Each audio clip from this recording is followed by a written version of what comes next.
दोस्तों कैसे हैं आप सभी। आशा करता हूँ बहुत ही अच्छे होंगे। इस वीडियो में हम अभी लेकर आए परीक्षा में पूछे जाने वाले अति 30 महत्वपूर्ण प्रश्न। ये ऐसे प्रश्न हैं जो बार बार एग्जाम में पूछते हैं। चलिए वीडियो की शुरुआत करते हैं और वीडियो देखने के बाद प्लीज वीडियो के लिए फीडबैक जरूर दीजिएगा। चलिए देखते हैं पहला क्वेश्चन क्या पूछा है आपसे। पहला क्वेश्चन पूछा, किस अनुच्छेद के अंतर्गत राष्ट्रपति को माफी, निलंबन, परिवर्तन और क्षमा का अधिकार प्राप्त है। चलिए बता दीजिए इस प्रश्न का राइट आंसर। तो राइट आंसर जो हो जाएगा वो हो जाएगा ऑप्शन सी, अनुच्छेद 72 के तहत। अनुच्छेद 72 इस प्रश्न का राइट आंसर हो जाएगा। अनुच्छेद 72 भारत के राष्ट्रपति को माफी, निलंबन, परिवर्तन और क्षमा का अधिकार देता है। यह अधिकार विशेष रूप से उन मामलों में देता है जहां सजा मृत्युदंड हो, कोर्ट मार्शल द्वारा की गई सजा हो या केंद्र सरकार द्वारा अधिनियमित कानूनों के तहत सजा दी गई हो। बाकी विकल्प में बात करें अनुच्छेद 32 को, तो अनुच्छेद 32 जो है मौलिक अधिकारों के लिए सुप्रीम कोर्ट में याचिका का अधिकार देता है। अनुच्छेद 356 जो है राष्ट्रपति शासन से संबंधित है। अनुच्छेद 75 जो है केंद्रीय मंत्रियों की नियुक्ति से संबंधित है। अब चलते हैं अगले प्रश्न की ओर, देखते हैं अगला प्रश्न क्या पूछा है आपसे। अगला प्रश्न पूछा है, सत्यशोधक समाज की स्थापना किसने की थी। सत्यशोधक समाज की स्थापना किसने की थी, यह आपसे पूछा है। चलिए बता दीजिए। तो राइट आंसर जो हो जाएगा, चलिए बताइए, राइट आंसर हो जाएगा ऑप्शन ए, ज्योतिबा फुले। ज्योतिबा फुले ने सत्यशोधक समाज की स्थापना की थी। सत्यशोधक समाज की स्थापना ज्योतिबा फुले ने 1873 में की थी। कब की थी, तो 1873 में की थी। इसका उद्देश्य क्या था, तो शूद्रों, अतिशूद्रों, दलितों और महिलाओं को सामाजिक अन्याय और ब्राह्मणवादी वर्चस्व से मुक्ति दिलाना। चलिए कुछ प्रमुख समाज सुधारक और उसके संस्थापक बताते हैं आपको। ब्रह्म समाज की स्थापना किसने की, तो ब्रह्म समाज की स्थापना राजा राममोहन राय ने की थी। यह क्वेश्चन बहुत बार एग्जाम में पूछता है। आर्य समाज की स्थापना किसने की, तो आर्य समाज की स्थापना जो कि स्वामी दयानंद सरस्वती ने की। प्रार्थना समाज की स्थापना किसने की, तो प्रार्थना समाज की स्थापना आत्मा पांडुरंग ने की। रामकृष्ण मिशन की स्थापना किसने की, तो स्वामी विवेकानंद ने की। और सत्यशोधक समाज को अभी हम लोग पढ़े हैं जिसकी स्थापना ज्योतिबा फुले ने की थी। चलते हैं अगले प्रश्न की ओर, देखते हैं अगला प्रश्न क्या पूछा है आपसे। अगला प्रश्न पूछा है, भारतीय अंतरिक्ष कार्यक्रम का जनक किसे कहा जाता है। भारतीय अंतरिक्ष कार्यक्रम का जनक किसे कहा जाता है, यह आपसे पूछा है। चलिए बता दीजिए। तो राइट आंसर जो हो जाएगा वो हो जाएगा ऑप्शन बी, विक्रम साराभाई। विक्रम साराभाई को भारतीय अंतरिक्ष कार्यक्रम का जनक कहा जाता है। डॉक्टर विक्रम भाई साराभाई को भारतीय अंतरिक्ष कार्यक्रम का जनक कहा जाता है। Father of Indian space programme का। इन्होंने ही ISRO, Indian space research organisation की स्थापना में प्रमुख भूमिका निभाई थी। इसरो की बात करें तो इसकी स्थापना हुई थी 15 अगस्त 1969 को। इसका हेडक्वार्टर जो है बेंगलुरु कर्नाटक में है। चलते हैं अगले प्रश्न की ओर, देखते हैं अगला प्रश्न क्या पूछा है आपसे। अगला प्रश्न पूछा, बाल गंगाधर तिलक ने कौन सा समाचार पत्र शुरू किया था। बाल गंगाधर तिलक ने कौन सा समाचार पत्र शुरू किया था, यह आपसे पूछा है। चलिए बता दीजिए। इस वीडियो में वही प्रश्न लिए जाते हैं जो बहुत ज्यादा एग्जाम में पूछते हैं, आपको आने चाहिए। चलिए देखते हैं पहला प्रश्न, इस प्रश्न का उत्तर क्या हो जाएगा। तो इस प्रश्न का उत्तर हो जाएगा ऑप्शन ए, केसरी और मराठा। बाल गंगाधर तिलक ने 2 प्रसिद्ध समाचार पत्र शुरू किए थे। केसरी जो कि मराठी भाषा में था, मराठा जो कि अंग्रेजी भाषा में था। इन समाचार पत्रों के माध्यम से उन्होंने ब्रिटिश सरकार के खिलाफ राष्ट्रवादी विचारों का प्रचार किया और लोगों में स्वराज स्वशासन की भावना जागृत की। चलते हैं अगले प्रश्न की ओर, देखते हैं अगला प्रश्न क्या पूछा है आपसे। अगला प्रश्न पूछा है, जैनियों के पहले तीर्थंकर कौन थे। जैनियों के पहले तीर्थंकर कौन थे, यह आपसे पूछा है। चलिए बता दीजिए। तो जैनियों के जो प्रथम तीर्थंकर थे वो थे आपके ऋषभदेव जैनियों के पहले तीर्थंकर थे। उन्होंने आदि तीर्थंकर और आदिनाथ के नाम से भी जाना जाता। उन्हें आदि तीर्थंकर और आदिनाथ के भी नाम से जाना जाता। जैन ग्रंथों और पुराणों के अनुसार उन्होंने ही समाज को पहली बार खेती, व्यापार, शिल्प और धर्म की शिक्षा दी थी। जैन धर्म के 24वें तीर्थंकरों में से जो प्रमुख हैं वह ऋषभदेव ये पहले थे। पार्श्वनाथ ये 23वें तीर्थंकर थे और महावीर स्वामी अंतिम तीर्थंकर जैन धर्म के पुनरुद्धारक थे। ये जो महावीर स्वामी थे ये जैन धर्म के 24वें तीर्थंकर और अंतिम तीर्थंकर थे। बाकी ऑप्शन में दिया है अरिष्टनेमी, तो ये 22वें तीर्थंकर थे। अजीतनाथ की बात करें तो दूसरे तीर्थंकर थे और पार्श्वनाथ की जो 23वें तीर्थंकर हो जाता और ऋषभदेव पहले तीर्थंकर थे। चलते हैं अगले प्रश्न की ओर, देखते हैं अगला प्रश्न क्या पूछा है आपसे। अगला प्रश्न पूछा, किस समिति की सिफारिश पर जीएसटी लागू किया गया। किस समिति की सिफारिश पर जीएसटी लागू किया गया, यह आपसे पूछा है। चलिए बता दीजिए। तो राइट आंसर जो हो जाएगा वो हो जाएगा ऑप्शन बी, केलकर समिति की सिफारिश पर। जीएसटी वस्तु एवं सेवा कर को लागू करने की सिफारिश सबसे पहले विजय केलकर समिति ने की थी। यह समिति 2002 में गठित की गई थी जिसका उद्देश्य था भारत के अप्रत्यक्ष कर ढांचे में सुधार और कर प्रणाली को सरल, पारदर्शी और प्रभावी बनाना। तो सिफारिश की थी केलकर समिति ने। लागू कब हुई, तो 1 जुलाई 2017 को जीएसटी लागू हुआ। कौन सा संविधान संशोधन हुआ, तो 101वां संविधान संशोधन 2016 में हुआ। कर प्रणाली, एक राष्ट्र एक कर। बाकी ऑप्शन दिया रंगराजन समिति, तो रंगराजन समिति जो था वह राष्ट्रीय सांख्यिकी आयोग से संबंधित है। नरसिंघम समिति बैंकिंग सुधार से संबंधित था और धनेकर समिति जो है वस्त्र उद्योग और नीति समीक्षा से संबंधित था। चलते हैं अगले प्रश्न की ओर, देखते हैं अगला प्रश्न क्या पूछा है आपसे। अगला प्रश्न पूछा दादा साहब फाल्के पुरस्कार पहली बार किसे दिया गया था। दादा साहब फाल्के पुरस्कार पहली बार किसे दिया गया था, यह आपसे पूछा है, चलिए बता दीजिए। तो राइट आंसर जो हो जाएगा वो जाएगा ऑप्शन बी, देविका रानी। दादा साहब फाल्के पुरस्कार पहली बार जो दिया गया वह देविका रानी को दिया गया। यह भारतीय सिनेमा का सर्वोच्च सम्मान है, दादा साहब फाल्के पुरस्कार। और दादा साहब फाल्के को भारतीय सिनेमा का जनक कहा जाता है। तो दादा साहब फाल्के पुरस्कार की शुरुआत हुई 1969 में, किसे दिया गया तो देविका रानी को, और दादा साहब फाल्के को भारतीय सिनेमा का जनक कहा जाता है। ये तीनों पॉइंट ध्यान रखिएगा। चलते हैं अगले प्रश्न की ओर, देखते हैं अगला प्रश्न क्या पूछा है आपसे। अगला प्रश्न पूछा भारत में राष्ट्रीय खेल दिवस कब मनाया जाता है। भारत में राष्ट्रीय खेल दिवस कब मनाया जाता है यह आपसे पूछा है, चलिए बता दीजिए। तो राइट आंसर जो हो जाएगा वो जाएगा ऑप्शन बी, 29 अगस्त को। 29 अगस्त को भारत में राष्ट्रीय खेल दिवस के रूप में मनाते हैं। 29 अगस्त को हॉकी के महान खिलाड़ी मेजर ध्यानचंद के जन्मदिवस पर राष्ट्रीय खेल दिवस मनाया जाता है। इस दिन राष्ट्रपति द्वारा राजीव गांधी खेल रत्न पुरस्कार, जिसका नाम बदलकर अब मेजर ध्यानचंद खेल रत्न पुरस्कार कर दिया गया, अर्जुन पुरस्कार आदि प्रदान किए जाते हैं। भारत का राष्ट्रीय खेल हॉकी को माना जाता है। चलिए चलते हैं अगले प्रश्न की ओर, देखते हैं अगला प्रश्न क्या पूछा है आपसे। अगला प्रश्न पूछा उस प्रसिद्ध भारतीय क्रिकेटर का नाम बताइए जिसने 281 एंड बियॉन्ड किताब लिखी है। उस प्रसिद्ध भारतीय क्रिकेटर का नाम बताइए जिसने 281 एंड बियॉन्ड किताब लिखी थी, चलिए बता दीजिए। तो राइट आंसर जो हो जाएगा वो हो जाएगा ऑप्शन डी, बीबीएस लक्ष्मण की किताब का नाम है। चलिए कुछ प्रमुख खिलाड़ियों की किताबों की बात करते हैं। सचिन तेंदुलकर की आत्मकथा है playing it my way, playing it my way Sachin Tendulkar की आत्मकथा है। ऑस्ट्रेलिया के पूर्व कप्तान रिकी पॉन्टिंग की आत्मकथा है Ponting at the close of play. No spin बहुत ही इंपॉर्टेंट हो जाता है, नो स्पिन नमक पुस्तक शेन वॉर्न ने लिखा था, और 281 एंड बियॉन्ड जो है वह बीबीएस लक्ष्मण के द्वारा लिखी गई है, तो यह ध्यान रखिएगा। चलते हैं अगले प्रश्न की ओर, देखते हैं अगला प्रश्न क्या पूछा है आपसे। अगला प्रश्न पूछा है बनारस हिंदू विश्वविद्यालय की स्थापना किसने की थी। बनारस हिंदू विश्वविद्यालय की स्थापना किसने की थी यह आपसे पूछा है, चलिए बता दीजिए। तो राइट आंसर जो हो जाएगा वो जाएगा ऑप्शन सी, पंडित मदन मोहन मालवीय ने। बनारस हिंदू विश्वविद्यालय की स्थापना पंडित मदन मोहन मालवीय के द्वारा 1916 में काशी हिंदू विश्वविद्यालय के नाम से की गई थी। यह बनारस में स्थित एक केंद्रीय विश्वविद्यालय। देश के पहले प्रधानमंत्री जवाहरलाल नेहरू के नाम से दिल्ली में जवाहरलाल नेहरू विश्वविद्यालय की स्थापना 1969 में हुई थी। पटना विश्वविद्यालय की स्थापना 1917 में हुई। दिल्ली विश्वविद्यालय की स्थापना 1922 में हुई। चलते हैं अगले प्रश्न की ओर, देखते हैं अगला प्रश्न क्या पूछा है आपसे। अगला प्रश्न पूछा सोवियत संघ किस वर्ष में टूटा था। सोवियत संघ जो है किस वर्ष में टूटा था यह आपसे पूछा है, चलिए बता दीजिए। तो राइट आंसर जो हो जाएगा वो जाएगा ऑप्शन सी, 1991 में। 25 दिसंबर 1991 को सोवियत संघ का विघटन हुआ। सोवियत संघ में वर्तमान रूस, Ukraine, Belarus, Moldova, Latvia, Lithuania, Estonia, Armenia, Georgia, Azerbaijan, Turkmenistan, Uzbekistan, Tajikistan, Kyrgyzstan और कजाकिस्तान शामिल थे। रूस दुनिया का सबसे बड़ा देश क्षेत्रफल में है। विश्व के 7 बड़े देश क्षेत्रफल की दृष्टि से जो है वो है रूस, कनाडा, चीन, अमेरिका, ब्राजील, ऑस्ट्रेलिया, हमारे भारत का 7वां नंबर है। रूस एकमात्र देश है जो 2 महादेशों में स्थित है, एशिया एवं यूरोप में। चलते हैं अगले प्रश्न की ओर, देखते हैं अगला प्रश्न क्या पूछा है आपसे। अगला प्रश्न पूछा है पोखरण परीक्षण 1998 को क्या नाम दिया गया था। पोखरण परीक्षण 1998 को क्या नाम दिया गया था यह आपसे पूछा, चलिए बता दीजिए। तो राइट आंसर जो हो जाएगा वो हो जाएगा ऑप्शन ए, ऑपरेशन शक्ति नाम दिया गया था। पोखरण परीक्षण दूसरा परीक्षण जो 2 मई 1998 को हुआ था, इसे ऑपरेशन शक्ति के तहत किया गया था। और 18 मई 1974 को राजस्थान के पोखरण में पहला परमाणु परीक्षण किया गया था। इसका जो नाम था वो स्माइलिंग बुद्धा इस ऑपरेशन का नाम था। चलते हैं अगले प्रश्न की ओर, देखते हैं अगला प्रश्न क्या पूछा है आपसे। अगला प्रश्न पूछा वह एकमात्र पाकिस्तानी नागरिक कौन था जिसे भारत रत्न से सम्मानित किया गया था। वह एकमात्र पाकिस्तानी नागरिक कौन था जिसे भारत रत्न से सम्मानित किया गया था, चलिए बता दीजिए। तो राइट आंसर जो हो जाएगा वो जाएगा ऑप्शन डी, खान अब्दुल गफ्फार खां थे, जिन्हें सीमांत गांधी भी कहा जाता है।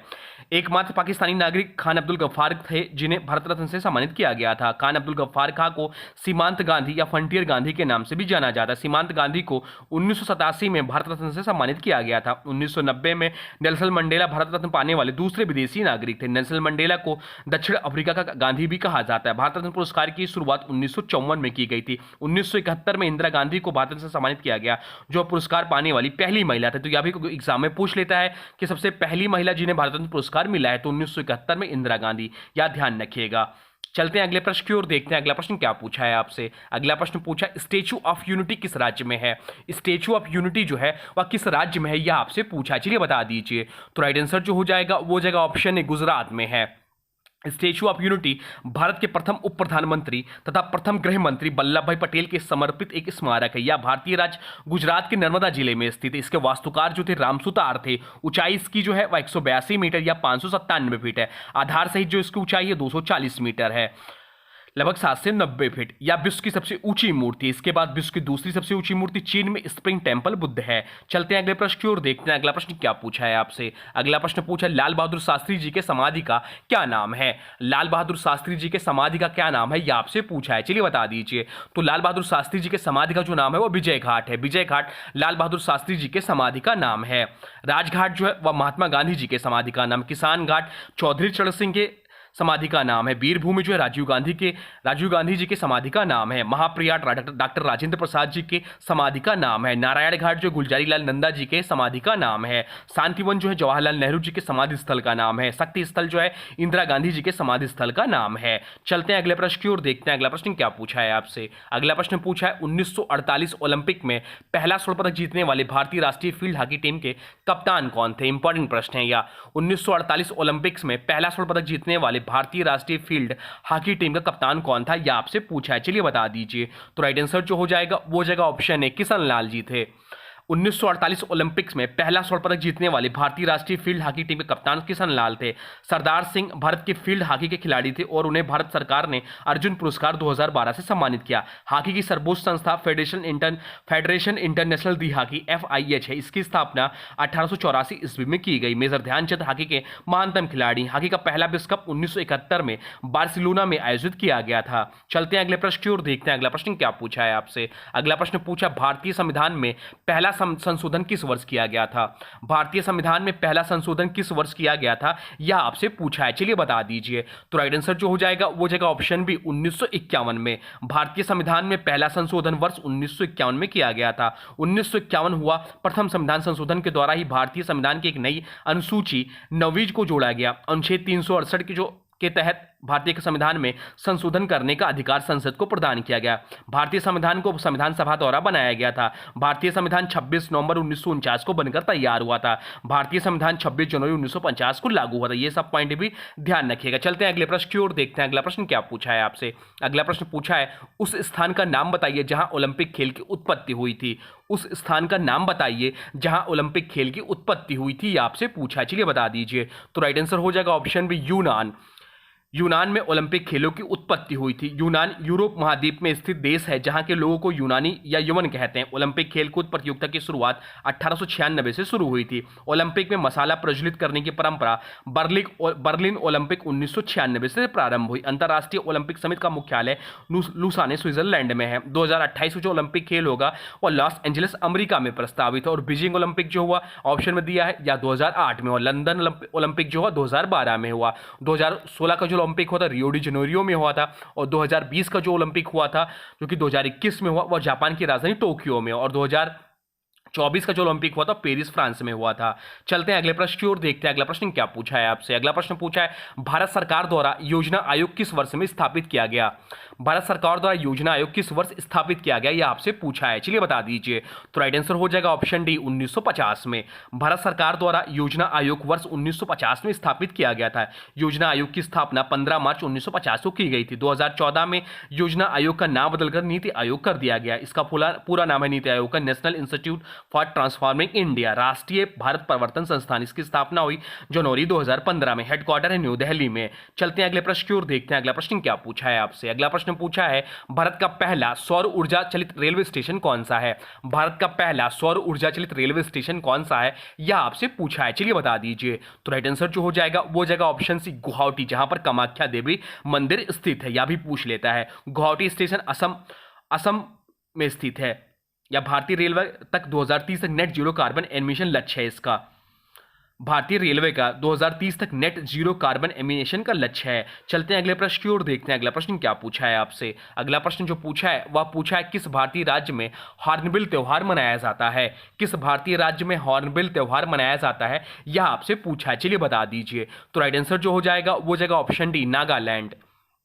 नागालैंड राज्य में हार्नबिल त्योहार मनाया जाता है। संगाई महोत्सव मणिपुर राज्य में मनाया जाता है, यह भी ध्यान रखें। बात क्या हो रही नागालैंड की, जिसकी स्थापना हुई थी 1 दिसंबर 1963 को। राजधानी है कोहिमा, राज्यपाल है लागलेशन, मुख्यमंत्री है वर्तमान समय में नेफ्यूरियो। सीटों की बात करें तो यहाँ पे लोकसभा की 1 सीट है, राज्यसभा की 1 सीटें हैं, राज्यसभा की 1 सीटें, लोकसभा की 1 सीट और विधानसभा की 60 सीटें हैं। चलते हैं अगले प्रश्न की ओर, देखते हैं अगला प्रश्न क्या पूछा है आपसे। अगला प्रश्न पूछा है भारत के राष्ट्रपति को पद से हटाने के लिए संसद द्वारा कौन सा प्रस्ताव पारित किया जाता है। भारत के राष्ट्रपति को पद से हटाने के लिए संसद द्वारा कौन सा प्रस्ताव पारित किया जाता है, यह आपसे पूछा है, चलिए बता दीजिए। तो राइट आंसर जो हो जाएगा वो जाएगा ऑप्शन डी, महाभियोग प्रस्ताव। भारत के राष्ट्रपति को पद से हटाने के लिए संसद द्वारा महाभियोग प्रस्ताव पारित किया जाता है। महाभियोग प्रस्ताव संसद के किसी भी सदन में पेश किया जा सकता है। महाभियोग प्रस्ताव का उल्लेख अनुच्छेद 61 में किया गया है, यह भी ध्यान रखिएगा। राष्ट्रपति पर महाभियोग प्रस्ताव लाने से 14 दिन पूर्व राष्ट्रपति को इसकी सूचना देनी पड़ती है। चलते हैं अगले प्रश्न की ओर, देखते हैं अगला प्रश्न क्या पूछा है आपसे। अगला प्रश्न पूछा उच्चतम गुणवत्ता वाला कठोर कोयला निम्न में से कौन सा है। उच्चतम गुणवत्ता वाला कठोर कोयला निम्न में से कौन सा है, यह आपसे पूछा, चलिए बता दीजिए। तो राइट आंसर जो हो जाएगा वो जाएगा ऑप्शन बी, एंथ्रासाइट्स। उच्चतम गुणवत्ता वाला कठोर कोयला एंथ्रासाइट्स है। कोयला जीवाश्मी ईंधन होता है। कोयला अवसादी चट्टानों में पाया जाता है। कोयला हाइड्रोकार्बन का एक रूप है। कार्बन की उपस्थिति के आधार पर कोयला 4 प्रकार का होता है। एंथ्रासाइट जिसमें कार्बन की मात्रा 90 से 98% तक होती है, कोयला का सबसे उच्चतम गुणवत्ता होता है। उसके बाद तो बिटुमिनस कोयला, या 78 से 85% इसमें कार्बन की मात्रा होती है, या सामान्य कोयला होता है। लिंगानाइट जो है, लिग्नाइट जो है वह 70 से 80% इसमें कार्बन पाया जाता है, भूरा कोयला होता है सामान्य रूप से। और पीट कोयला जो है जिसमें 50% तक कार्बन पाया जाता है या कम कार्बन पाया जाता है, निर्माणाधीन और निम्नतम कोयला कहा जाता है इसको, निर्माणाधीन। चलते हैं अगले प्रश्न की ओर, देखते हैं अगला प्रश्न क्या पूछा है आपसे। अगला प्रश्न पूछा दुनिया का सबसे पुराना टेनिस टूर्नामेंट कौन सा है, चलिए बता दीजिए। दुनिया का सबसे पुराना टेनिस टूर्नामेंट कौन सा है। तो राइट आंसर जो हो जाएगा वो जाएगा ऑप्शन डी, विंबलडन ओपन जो दुनिया का सबसे पुराना टेनिस टूर्नामेंट है। ऑस्ट्रेलिया ओपन की शुरुआत जो हुई 1905 से हुई। फ्रेंच ओपन की शुरुआत 1891 से हुई। विंबलडन ओपन की शुरुआत 1877 से हुई। यूएस ओपन की शुरुआत 1881 से हुई। ऑस्ट्रेलिया ओपन की शुरुआत कब हुई, तो 1905 से हुई। ऑस्ट्रेलिया ओपन की शुरुआत 1905 से हुई। यूएस ओपन की जो शुरुआत हुई वह 1881 से हुई। कब से हुई, तो यूएस ओपन की तो 1881 से हुई। फ्रेंच ओपन की जो बात करते हैं तो इसकी शुरुआत जो हुई 1891 से हुई। और विंबलडन ओपन की जो शुरुआत हुई वह हुई आपकी 1877। तो इस हिसाब से सबसे पुराना जो हो जाता है विंबलडन ओपन है। विंबलडन ओपन घास के मैदान पर होता है। फ्रेंच ओपन मिट्टी के मैदान पर खेला जाता है। और ऑस्ट्रेलिया ओपन, यूएस ओपन जो है हार्ड कोर्ट पर खेले जाते हैं। यह भी सब ध्यान रखिएगा। चलते हैं अगले प्रश्न की ओर, देखते हैं अगला प्रश्न क्या पूछा है आपसे। अगला प्रश्न पूछा है शेरशाह का मकबरा कहाँ अवस्थित है, या कहाँ पर है शेरशाह का मकबरा। तो राइट आंसर जो हो जाएगा वो जाएगा ऑप्शन डी, सासाराम में स्थित है शेरशाह का मकबरा। शेरशाह का मकबरा सासाराम में अवस्थित है। शेरशाह सूरी का मकबरा तालाब के बीच अवस्थित तथा अष्टभुजाकार है। रोहतासगढ़ का किला भी शेरशाह से संबंध है। शेरशाह ने जीटी रोड का निर्माण करवाया। चांदी का सिक्के शेरशाह ने चलाए। शेरशाह सूरी का उद्भव बिहार में है। चलते हैं अगले प्रश्न की ओर, देखते हैं अगला प्रश्न क्या पूछा है आपसे। अगला प्रश्न पूछा चिथरई उत्सव किस राज्य में मनाया जाता है। चिथरई उत्सव किस राज्य में मनाया जाता है, यह आपसे पूछा है, चलिए बता दीजिए। तो राइट आंसर जो हो जाएगा वो जगह ऑप्शन है, तमिलनाडु में चिथरई उत्सव मनाया जाता है। चिथरई उत्सव तमिलनाडु राज्य में मनाया जाता है। तमिलनाडु राज्य का अन्य प्रमुख उत्सव पोंगल, महामहम चित्राथी, जलीकट्टू, पुथुंडू जो है तमिलनाडु का नववर्ष में मनाया जाता है। तमिलनाडु का नववर्ष है, ये सब भी तमिलनाडु में मनाया जाता है। बात यानी तमिलनाडु राज्य की, जिसका गठन होता है 1 नवंबर 1956 को। राजधानी है चेन्नई। राज्यपाल है वर्तमान समय आर.एन. रवि। मुख्यमंत्री एम.के. स्टालिन। वर्तमान समय में यहाँ के जो मुख्यमंत्री है वो एम.के. स्टालिन जी है। चलते हैं अगले प्रश्न की ओर, देखते हैं अगला प्रश्न क्या पूछा है आपसे। अगला प्रश्न पूछा है भारत में जब पहली रेलवे लाइन बिछाई गई उस समय गवर्नर जनरल कौन था। भारत में जब पहली रेलवे लाइन बिछाई गई उस समय गवर्नर जनरल कौन था, यह आपसे पूछा है, चलिए बता दीजिए। तो राइट आंसर जो हो जाएगा वो हो जाएगा लॉर्ड डलहौजी। लॉर्ड डलहौजी उस समय गवर्नर जनरल था। भारत में जब पहली रेलवे लाइन बिछाई गई उस समय गवर्नर जनरल लॉर्ड डलहौजी था। लॉर्ड डलहौजी का कार्यकाल 1848 से 1856 था। लॉर्ड डलहौजी ने 1848 में राज्य हड़प नीति अपनाई। प्रथम राज्य इसके तहत सतारा महाराष्ट्र को हड़पा। चलते हैं अगले प्रश्न की ओर, देखते हैं अगला प्रश्न क्या पूछा है आपसे। अगला प्रश्न पूछा भारत की संविधान सभा का परामर्शदाता कौन था। भारत की संविधान सभा का परामर्शदाता कौन था, यह आपसे पूछा है। तो परामर्शदाता जो थे वो श्री बी.एन. राव साहब थे। भारत की संविधान सभा का परामर्शदाता श्री बी.एन. राव थे। श्री बी.एन. राव संवैधानिक सलाहकार भी थे। संविधान का पहला प्रारूप श्री बी.एन. राव ने ही बनाया था अक्टूबर 1947 में, और 243 अनुच्छेद बताया था। चलते हैं अगले प्रश्न की ओर, देखते हैं अगला प्रश्न क्या पूछा है आपसे। अगला प्रश्न पूछा संविधान सभा की प्रांतीय संविधान समिति का अध्यक्ष कौन था। संविधान सभा की प्रांतीय संविधान समिति के अध्यक्ष कौन थे, यह आपसे पूछा है, चलिए बता दीजिए। तो राइट आंसर जो हो जाएगा वो जाएगा ऑप्शन डी, सरदार पटेल थे। संविधान सभा की प्रांतीय संविधान समिति के अध्यक्ष जो थे सरदार पटेल थे। मौलिक अधिकारों के लिए सलाहकार समिति के अध्यक्ष सरदार पटेल थे। मौलिक अधिकारों के लिए उप समिति के अध्यक्ष जो थे जेबी कृपलानी थे। अल्पसंख्यक उप समिति के अध्यक्ष थे एच सी मुखर्जी साहब थे। डॉक्टर भीमराव अंबेडकर प्रारूप समिति के अध्यक्ष थे।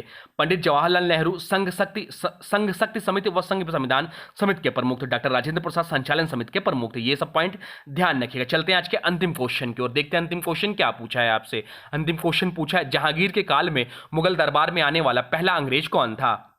जहांगीर के काल में मुगल दरबार में आने वाला पहला अंग्रेज कौन था, यह आपसे पूछा, चलिए बता दीजिए। तो राइट आंसर जो हो जाएगा वो जाएगा option B, captain William Hawkins थे।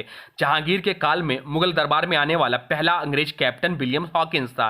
कैप्टन विलियम हॉकिंस जहांगीर के शासनकाल के दौरान अप्रैल 1609 में मुगल दरबार में उपस्थित होने वाले प्रथम अंग्रेज थे। जहांगीर ने हॉकिंस को इंग्लिश खान के रूप में संबोधित किया क्योंकि वह सूरत में इंग्लिश फैक्ट्री की स्थापना करने के लिए मुगल सम्राट जहांगीर की अनुमति प्राप्त करने में सफल हो गया था। तो ये रहे टॉप 30 जीके के प्रश्न जो बार बार एग्जाम में आपसे पूछते हैं। अब आज की वीडियो से प्रश्न है, इसका राइट आंसर आप लोग को कमेंट बॉक्स में बताना है। आज की वीडियो से प्रश्न है, लाल बहादुर शास्त्री जी के समाधि का क्या नाम है। लाल बहादुर शास्त्री जी के समाधि का क्या नाम है, यह आज के लिए आपके लिए प्रश्न है। इसका जो भी राइट आंसर होगा कमेंट बॉक्स में जरूर बताइएगा। साथ में वीडियो कैसा लगा इसके बारे में भी जरूर बताइएगा। और हाँ, देखिए अभी तक आपने वीडियो को लाइक नहीं किया तो प्लीज वीडियो को लाइक कर दीजिए और चैनल पे नए चैनल को सब्सक्राइब भी कर लीजिए। तो चलिए मिलते हैं एक नए वीडियो में, तब तक के लिए thanks for watching railway exam target. For more update please subscribe railway exam target channel को।